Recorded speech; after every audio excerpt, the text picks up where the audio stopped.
services for women and children who experience domestic or gender-based violence will benefit from a newly updated Memorandum of Understanding, MOU, between the Government of St. Kitts and Nevis and the Garden of Rebirth. The new MO was signed on Wednesday, March 8, during a brief ceremony at the Ministry of Youth Empowerment, Aging and Disabilities housed in the Cable Building. It lays out the terms of the partnership between the two parties. The signing was symbolically done on International Women's Day.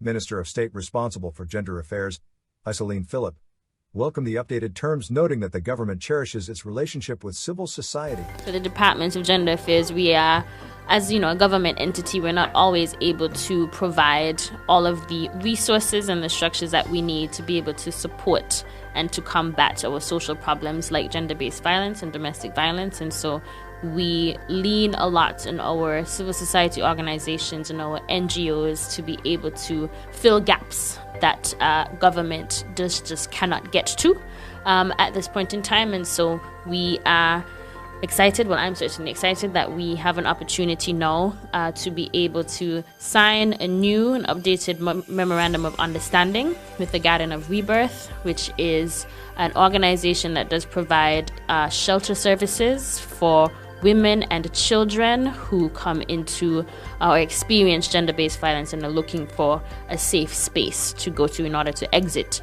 situations of violence and abuse from their homes. So really grateful to be here. And so the document that we will be signing this morning really just kind of lays out the terms of the partnership that we have with Garden of Rebirth, and I'm hoping that with continued discussions that we'll be able to continue evolving with the relationship, evolving in the way that we work together.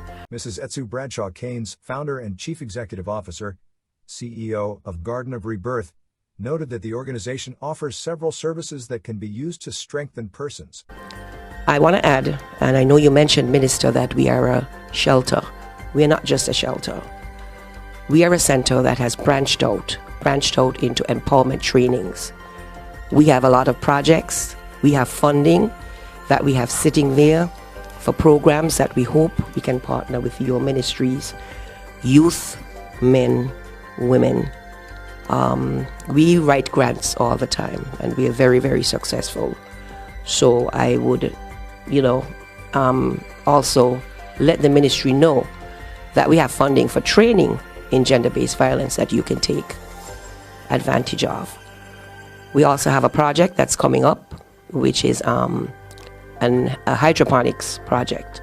It was supposed to be housed at the center, but we have decided that we should not just hog it, as we would say, for the residents, because they don't stay with us forever.